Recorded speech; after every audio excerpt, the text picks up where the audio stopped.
Hello, and welcome back to the Misty Morrison Podcast. I'm your host, the wonderful Misty Morrison, and this is episode 7 of Petty Please. So let's get right on into the pettiness. Story number 1 is coming to us from r/petty revenge. So, we've paid your rent, have we? I was renting a 6-bed house with 8 others for 2 years. We were all in our 20s, earning good money and partying hard. The landlord didn't want to deal with us individually, so it was decided that one person had to be responsible for paying rent for all of us. The person who paid the rent was Dave. He also paid the initial deposit. Dave had rich parents, so he always had spare money to help out, and everyone agreed that he was a great bloke. Dave promised to pay the rent for the last month for us all if we cleaned the place up, £600, when the contract ended. The house wasn't trash, but needed a bit of deep cleaning/decorating and a few repairs to get the deposit back. It was 6 months' rent of £3,600, which was a lot in the 1980s, so we agreed. Unfortunately for Dave, he was away when the landlord came to do an initial inspection and let us know what needed to happen for the deposit to be returned, and in conversation it turned out that the rent was being split 8 ways, not 9. Dave had been living there rent-free for 2 years without us knowing. We had a massive party over a long weekend. Drinks were spilled and a food fight broke out on more than one occasion. We didn't put anything out for the dustmen for 2 weeks, cleaned nothing, and all moved out the day before Dave got back. 1 day before handover. Surprisingly, he managed to get £400 of the deposit back and tried to make us pay the outstanding money we owed him. He gave up after threats of police involvement if he tried to pursue it. I found out years later that our actions totally wrecked his plan to put a deposit down on the house he was saving our money up for. Oof. I mean, you get what you get, right? Like, he basically took advantage of the fact that he was the handoff person with the money and the landlord, didn't pay anything for 2 years. Like, he took advantage of you guys. He took advantage of the situation. And then I feel like he even took it further when he's like, oh yeah, you guys just clean it up. Like, yeah, you guys clean it up. I'll pay the last month and we're all good. Yeah, I'm glad you guys basically got to punish him for what he did. It does suck that he didn't get to put his deposit down on the house he wanted, but he should have been honest about it. And then he would have been able to do what he wanted. So, story number 2 is coming to us from r/petty revenge. She charged me $1,200 in cleaning fees, so I cleaned her reviews. I rented a small event space for a surprise party. The place looked nice online, decent price, and the host seemed polite enough, until after the event. Out of nowhere, she hits me with a $1,200 deep cleaning bill, said we left the place unusable, which was wild because we barely used the kitchen and left it cleaner than we found it. I asked for proof. She sent blurry photos of trash, not even ours. I appealed through the booking platform, denied. She was clearly running a side hustle, skim a few hundred off each booking and hope no one fights too hard. So I did my own cleaning. I found her business on every platform I could, Yelp, Google, Facebook, event site, and left detailed, calm, 1-star reviews with photos from our event showing how spotless the place was when we left. Turns out I wasn't the only one. My reviews picked up traction. Others came forward with the same scam. Within weeks, her rating dropped from 4.8 to 2.9. Last I checked, she's offering 50% off all bookings. Guess someone's trying to clean up her reputation. Oh, yeah, I mean, just don't take advantage of people. Just be honest. Like, I'm sure she made if you weren't making enough money off the bookings, raise the price of the bookings.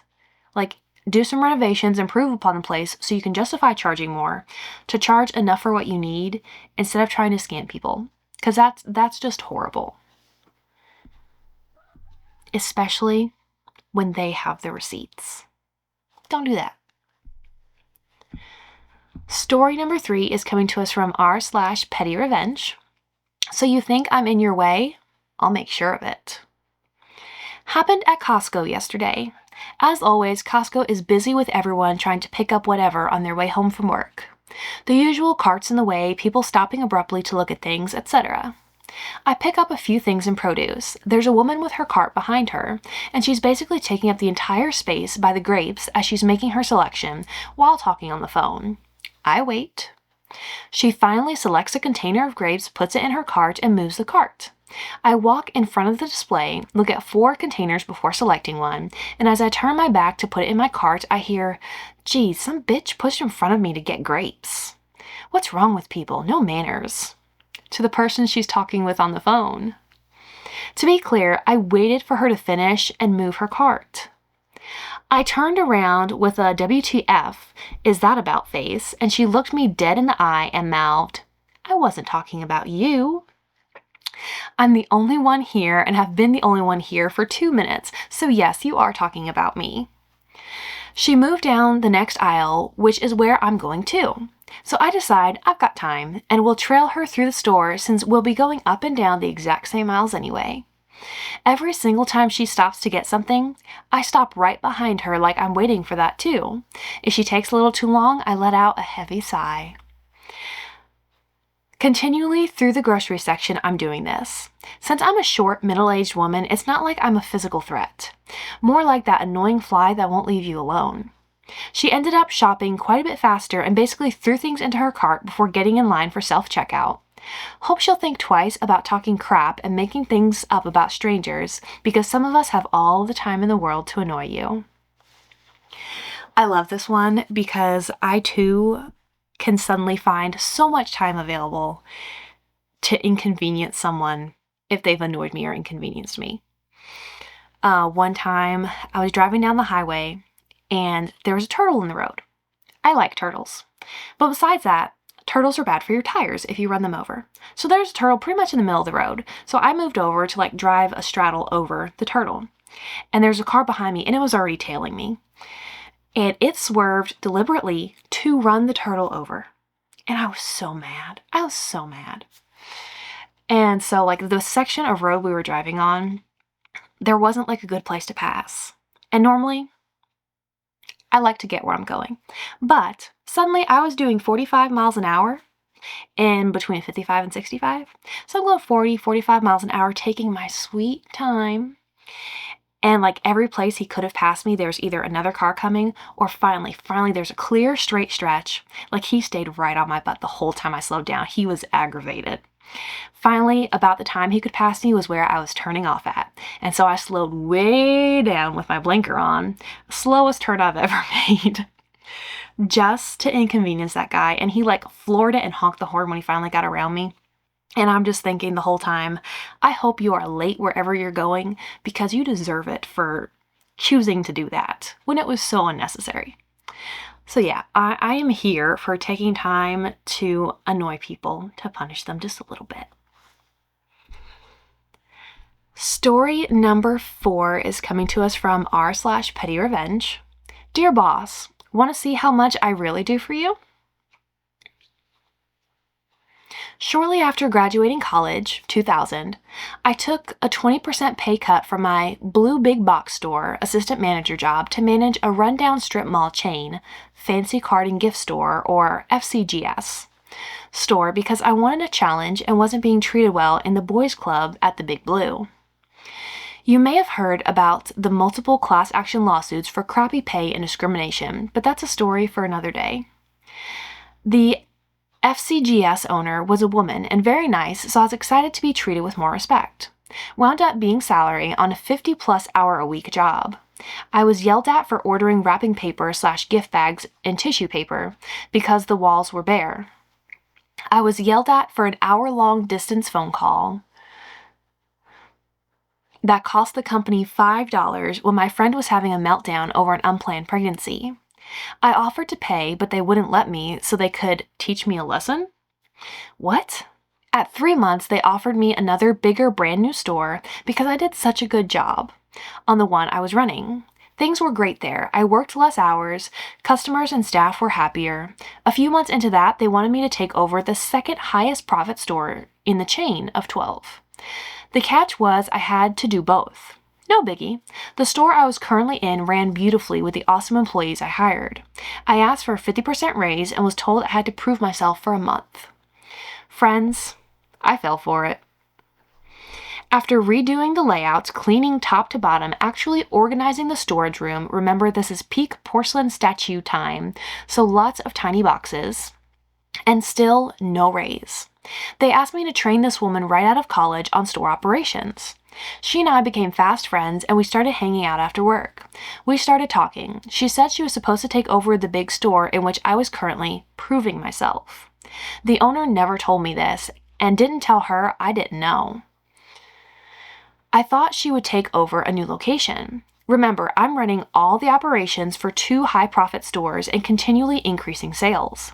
She was brand new, no experience. I had 6 years' experience in retail management. Her degree was in English. Mine was in business marketing. And best of all, she was making $5,000 more than me. And the most of any of the managers. Excuse me? Here's the petty part. I saw the error of my ways and devised a plan. I talked to all of my employees in both stores, 15 people, and let them know I was planning on leaving and what the owner had done. You know the kind of people who work at FSGS? Kind, supportive, caring. This was too much for them too.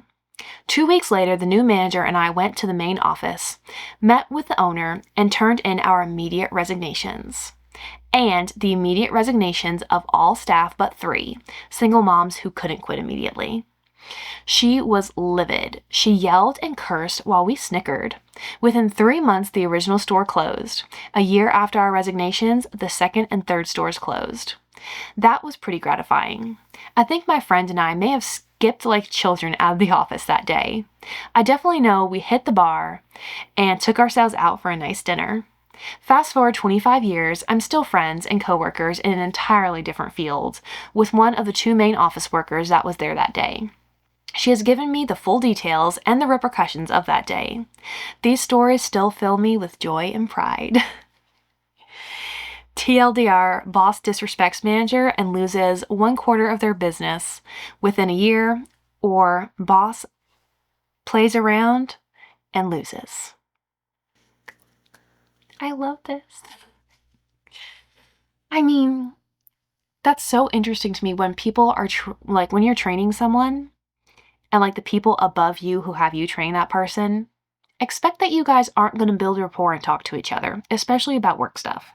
Like, how did they figure it was never going to come out that the plan was for her to take over the store you were training her in? That's just dumb on upper management's part. Like I've seen so many instances where like management's doing something sketchy or somebody's doing something sketchy and they just like assume no one's going to say anything. And I don't understand that. Why would you trust people that far? No, you don't.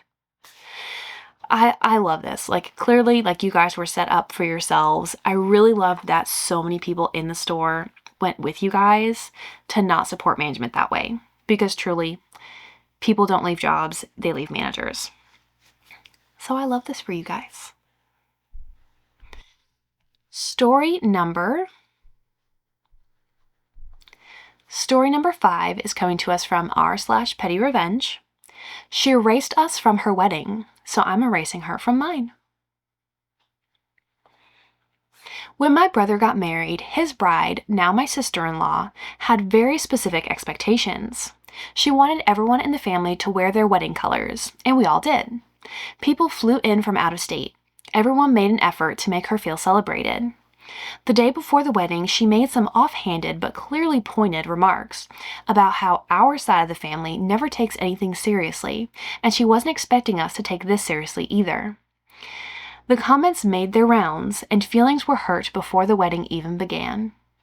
But we still showed up, looked great, and participated. Fast forward to getting the wedding photos and video. Not a single photo of our side of the family was posted. Not one.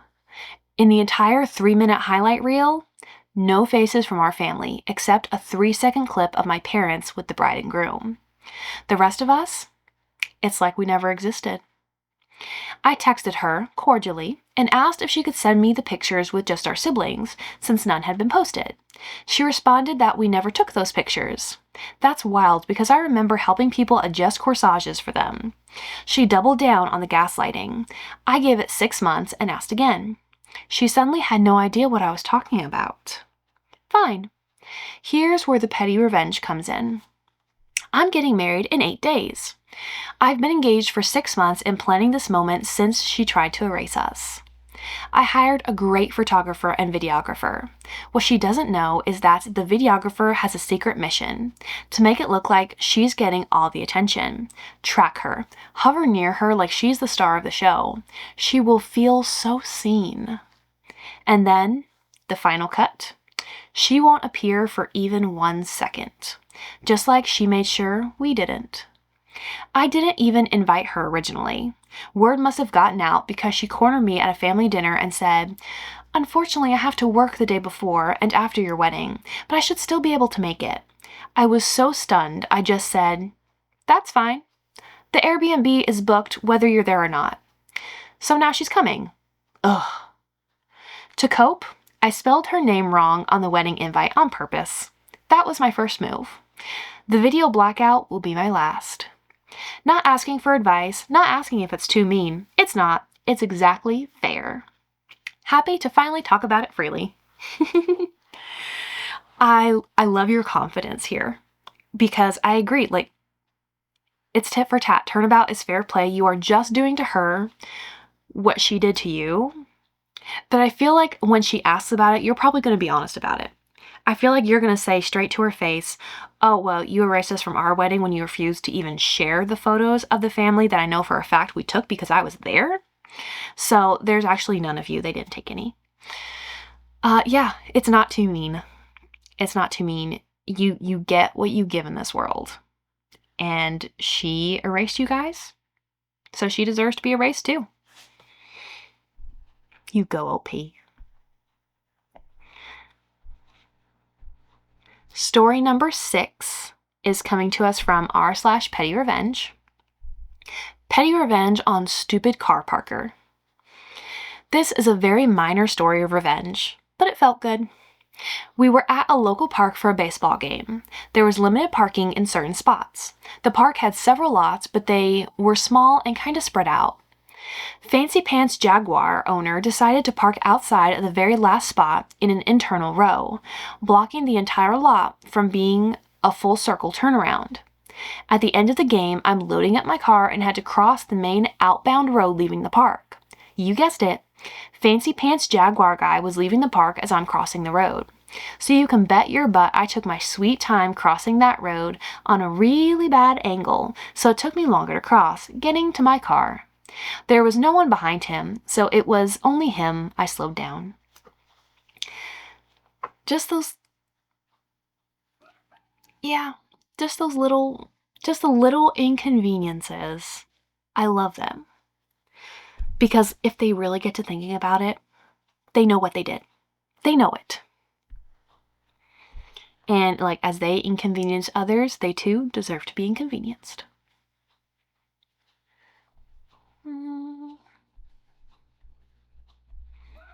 Story number 7 is coming to us from r/petty revenge. Keep your feral kids under control.